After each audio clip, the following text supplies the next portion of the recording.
So, what's up sa inyo mga kuya? Ako nga pala si Kuya Len at nagbabalik tayong muli dito sa Anime Eternals. So mga kuya, nag-update na puli ang Anime Eternals. Meron na tayong update 18 and part 2. Okay? So, tagal ko rin hindi nakapag-upload ng Anime Eternal kasi hinahabol ko talaga yung worlds kung makikita nyo. Nasa world 21 na po ko and stuck po ko dito kasi medyo mahirap po mag-grind simula dito sa world 20 plus.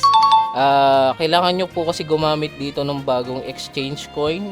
Kaya mawawalan po ng silbi lahat ng mga exchange coin nyo sa world 1 to 19. Aray Ito yung ko. kailangan nyo. And medyo mahirap sila i-grind kasi mayroon pa yung mga kailangan i-prioritize bago yan. Katulad ng mga bagong powers.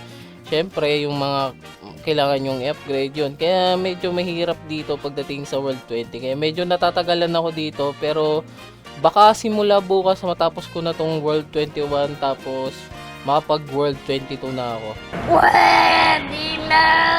So anyway mga tikoy, pag-usapan natin yung mga bago ngayon sa Update 18 Part 2. Syempre mapapakita ko lang sa inyo is yung mga available lang ngayon para sa mga below World 19. Kasi yung iba dito na nadagdag is pang World 22. Di ko pa na-unlock yan kaya hindi ko mapapakita sa inyo. Yun lang yung problema. Pero kayo mag-alala mga tikuya, syempre tuturo ko pa rin sa inyo kung paano ba yung mga makukuha tong mga bagong upgrades na to or mga bagong dumating sa update na to. So, unang-una mga tikuya, kailangan muna natin pumunta dito sa World 1 kasi dito yung unang bago, okay? So, unang bago mga tikuya, meron na pong Prestige 6, okay?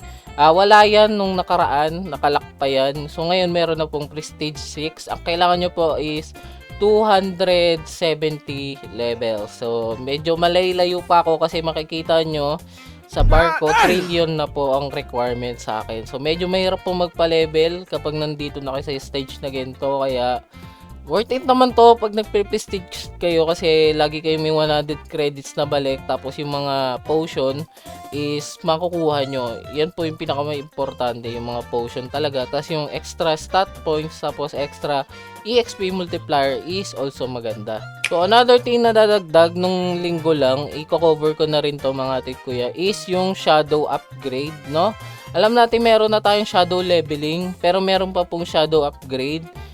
Shadow enhancer pala tawag, hindi pala. Ito pala yung shadow upgrade. So shadow enhancer, para siyang alam niyo sa weapon, magkakaroon kayo ng breeding, 'di ba? So parang same lang to pero para sa mga damage shadow nyo. Kunyari, ito yung damage shadow lang, ibig sabihin yung parang mga fighter nyo na may damage pero shadow, okay? So makikita nyo meron siyang parang yung extra benefit na power. So ang pinakamaganda is yung Eternal Shadow which is 0.05. Tapos may 50% attack speed boost. Ito ngayon, hindi ko makuha kasi medyo mahal. Mahal yung reroll nito. Nasa 100 soul shard. Tama, 100 shadow soul pala yung kailangan nyo pag every reroll, kaya medyo mahal. And medyo mahirap siya i-grind, no? Kasi dalawang shadow yung kailangan mo bigyan yan. And mahal kasi yung reroll. So ito yung isa sa mga nadagdag ngayong update. Sa World 10, pag pumunta kayo doon sa Hunter x Hunter World 10, may bagong obelisk po tayo, okay? Itong black na obelisk, tinatawag siyang energy obelisk, okay? Ang kailangan dito mga tikuya is yung obelisk coin. So 50 obelisk coin, hindi po yan nataas, hindi rin siya nababa. So ang max level niya lang is 10. And every level po nagkakaroon kayo ng 0.1 times boost. So makikita nyo, naging 8 na. So, konti lang siya and madali lang makuha yung obelisk coins na yan. So, yung obelisk coins mga kuya, pwede nyo makuha sa dungeons and raids, okay? So, pag pumunta kayo ng dungeon, punta tayo dito sa dungeon lobby. Pag nag-dungeon kayo, any tier dito, kahit ano dyan, tig to 20 po yung reward, okay? So, kahit easy, medium, hard, kahit ano dyan matapos nyo, may 20 obelisk. Tama, obelisk coin. Then, kapag naman po sa mga raid, okay, sa mga raid, every 100 waves, meron kayong 1 obelisk coin. So, medyo mababa yung drop dito, pero okay na yun kasi nga madami namang wave to. Almost, ganun din. Kasi ito, 2,000 yung wave nito. So, makakakuha kayo ng 20 din, no? Nag-equivalent lang din siya sa 20. Then, kapag sa mga raid naman, katulad dito sa Resto Raid, kapag naka times 2 kayo, syempre times 2 rin yung reward na makukuha nyo, okay? Ganun lang yan, nagmo-multiply lang yan. And ganun din to, every 100, meron kayong 1 coin na makukuha na obelisk. Okay, ganun lang siya kadali. Yung isa pang obelisk makikita nyo sa World 15, yung sa, anong tawag dito, sa SAW, Sword Art Online. Punta lang kayo dito sa dulo. Ito naman, damage naman to. Okay, damage. Wala pa akong upgrade dyan. Inuuna ko yung energy kasi ginagrind ko po yung energy.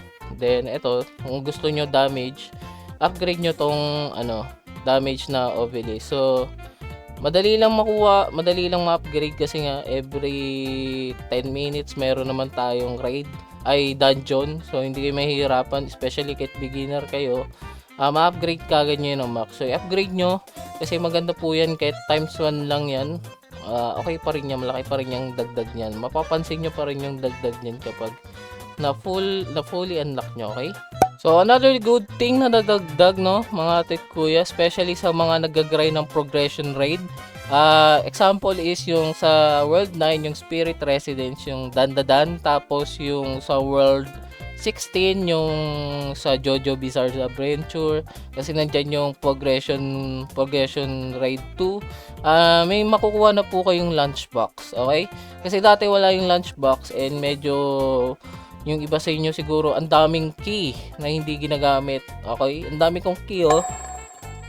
Hindi ko po nagagamit yung progression key ko kasi na-max ko na, tapos wala namang point para gamitin kasi max ko na nga and wala naman ako nakukuhang lunchbox dati. Kaso ngayon, nilagyan nila ng lunchbox tapos may obelisk coin, so may pagkagamitan ka na talaga ng keys mo. So ano nyo lang, anak nyo lang yung kahit yung speed 2 lang. Kung may extra ticket kayo, pwede naman yung speed 3 pero hindi ko na-unlock.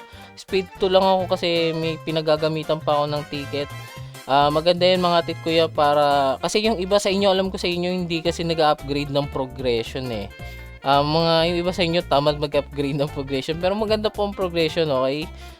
Diyan po kinukuha halos yung pinakamalalaking yung multiplier pagdating sa energy and damage. Malaki po yung bigay ng mga yan, so i-grind nyo yan kasi ayun, oh, madali lang i-grind yan talaga lalo na kung may mga kasama kayong malalakas na kaya mag-clear nito, tapos i-double speed nyo and yun, sadit lang yan. So other than that, siguro yung isa na lang sa pwede ko ma-mention is yung pagbabago sa stats, na-increase yung cap na pwede nyong ilagay.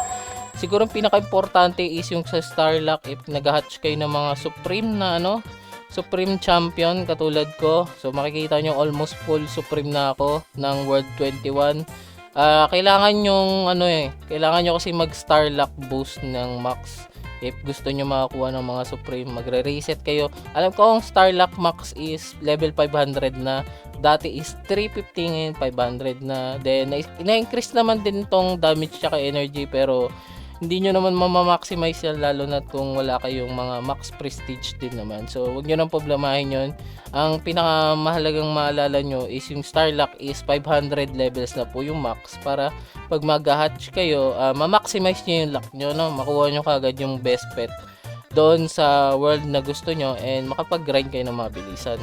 So yun lang naman, no, lahat ng bago this update kasi this upcoming Wednesday magkakaroon tayo ng bagong raid pero feeling ko para po yan dito sa World 20 pataas. Feeling ko hindi nyo makukuha sa World 19 below kasi masyado na madaming raid dito, and sa World 20 po kasi kailangan namin ng raid, lalo na't mahirap po mag-grind ng mga coins dito as in nahihirapan ako. And yun, yung mga codes pala ilalagay ko na lang sa pin comments para pwede nyo i-copy. Sa mga gusto mag-add sa akin or magpa-carry, kikarry ko kayo pero tigi-isang max raid lang, okay?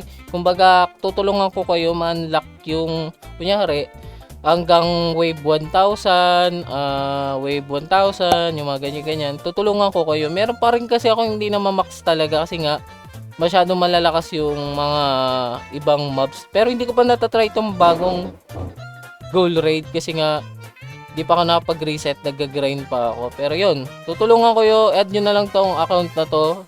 Ito yung pangalan kung gusto nyong i-add. Kaya ko i-carry kayo sa mga ibang raids, no? Sa maximum ko, kaya ko i-carry para kahit papano, makuha nyo kagad yung mga extra buffs, no? Pero tig-isang carry lang yun mga tit ko. Hindi ko kayo kayang tulungan lagi kasi kailangan ko rin mag-grind, no? Kailangan ko rin mag-grind. So, tutulungan ko kayo para ma-achieve nyo kagad yung maximum nyo. And kung makapunta man kayo ng public, may tumulong sa inyo, yun po yung pinakamagandang way. So, yun lang no mga tit kuya. Hanggang dito na lang ako. Kung sa mga tatanong or gusto malaman kung ilan na po ang aking in-game time, no? Ang in-game time ko sa laro is 352 hours. Okay? So, nasa almost magti 3 weeks. Pero alam ko nasa 2 weeks pa rin to, tong 352. Yeah, 2 weeks pa lang. 2 weeks pa nga lang. Almost 2 weeks pa lang ako naglalaro. So, yun lang mga tit kuya. Hanggang dito na lang ako. Ingat kayo palagi. I-update ko kayo. Magkaroon tayo ng, syempre, update. Magka-update ko kayo sa update. Kasi wala namang masyadong ginagawa sa Plant vs Brain Rots ngayon. So, ito muna yung gagawa ko ng video. And kung gusto niyo ng tutorial, mag-comment lang kayo. Gagawa ko. Okay?